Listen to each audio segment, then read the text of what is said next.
Hi, you're with Julian on the brown note at home.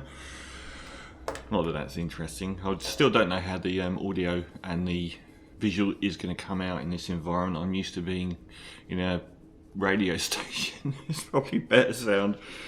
And a review of the new album by Sault called Air. I have said on the show at length, even though I was a latecomer to them, that they are the most important band in the world at the moment, with a track record of 6 albums, where the very worst, if you were being cruel, would be an 8 out of 10, but mostly 8.5, 9 out of 10. Incredible. Since 2019, 5, 7, Untitled, Black Is, Untitled Rise, 9 came out late last year, and Air. So 6 albums since 2019 that are uniformly excellent. And what a week for music. I'm reviewing 3 albums, and the worst score I'm giving is the 8 I just gave to Spiritualized. I had a costume change too. It's too hot. Air is something very different. Sault have applied black music. So they've built their music out of soul, both retro and new, funk, again, retro and new, and modern hip-hop sort of instrumentation. And it stayed very, very sort of in that lane. Very forward-thinking, diverse, all of that, but black music, as you would know from contemporary black music. Air, their 6th album, is a classical piece. What the hell is going on there? It's absolutely incredible. And the weirdest thing about this is if you told me that they were making a classical album, I wouldn't expect it to be so white. It's the whitest thing they've ever done.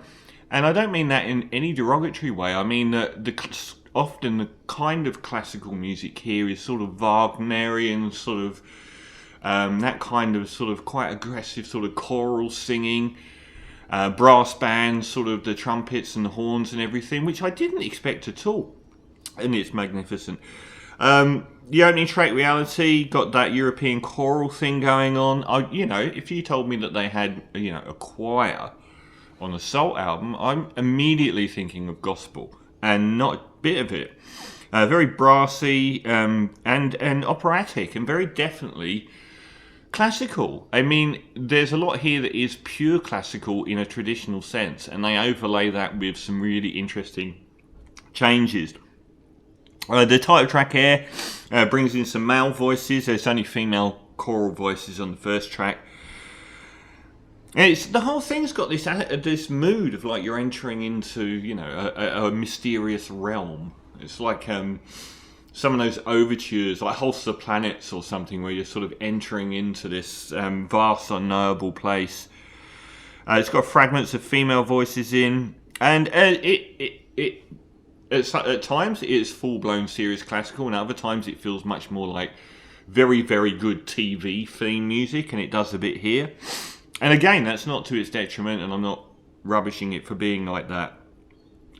Heart is very gentle, introduces some plucked instrumentation, the pacing and introduction of new musical instruments or sounds on this is magnificent. This time we get something that sounds a bit like an Asian version of a harpsichord, but you get some plucked instrumentation coming more and more into it. Solar, the biggest track in the middle, is about 12 minutes long. It's not that long an album, actually. I would be surprised if it was over 50 minutes, but that's one really long track. Very strident, got some very sort of, traditional sort of motifs that it repeats throughout, that it sort of builds on. And it's sort of more sort of, it's not like pretty, it's more like beautiful. It's like quite grand. And it goes into this weird bit, like it's almost like Mike Oldfield's Tubular Bells towards the end. Starts sort of dropping in these ominous but quite nice sounding arpeggios. And then it drops in this synth, and I wish they'd do it more, because they sort of drop in this sci-fi 1970s sci-fi soundtrack synth. And I was like, wow, it just sounded so good. They do it a few times, but not as much as I want. We get back into a flamenco guitar on track 5. I've lost the track list. Again, I haven't got that with me. And another stunning element that introduces itself on track 5 is they bring in some really standard R&B vocals, which is like, after 40 minutes of not having anything approaching traditional black music that they've done in the past, it's got a chant that goes through the song, a female vocalist repeating this chant, and it really reminded me of that bit in John Coltrane's "A Love Supreme," where they go "A Love Supreme," and it rides it out to the end. And the last two tracks, you get some more brass and string counterpoints, which are really good. And track 7, I really should have 2 titles, but the final track on it is divergent, really, from much of what you've heard. It sounds like it could have been, soundtrack music for like a modern neo-noir western, like Hell or High Water. It's got these really sort of shimmering sort of string and guitar lines through it. A bit Kashmir at times, Led Zeppelin. And again, it's a really meditative and slightly ominous end to this album.